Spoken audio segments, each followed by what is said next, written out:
నాదో ఐడియా. ఇన్ని రోజులు నువ్వు బాధపడింది చాలు. తనకి ఫోన్ చేసి మాట్లాడు. ఇదేనా నీ ఐడియా? నేను ఇంకా పెద్ద ప్లాన్ వేసి అనుకున్నానే. నీ షుగర్ ట్యాబ్లెట్కి టైం అయిందనుకుంటా. నాకు షుగర్ ఉందని నీకెలా తెలుసు? నీ తొందర చూస్తే అర్థమైందిలే. చూడు పవన్, నువ్వు తనకి ఫోన్ చేసి నాకు అర్జెంటుగా 1,00,000 రూపాయలు అప్పు కావాలని అడుగు.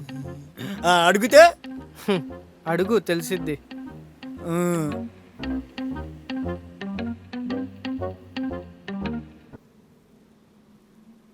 హలో బేబీ, హా బేబీ. నాకు అర్జెంటుగా మనీ కావాలి. 1 lakh అరేంజ్ చేయవా? బేబీ, నా దగ్గర డబ్బులు లేవని తెలిసి కూడా అడుగుతున్నావు. ఇక నీకు నాకు బ్రేకప్. ఇప్పటి నుంచి నాకు కాల్ చేయకు, మెసేజ్ చేయకు. నిన్ను బ్లాక్ చేస్తున్నా. బాయ్.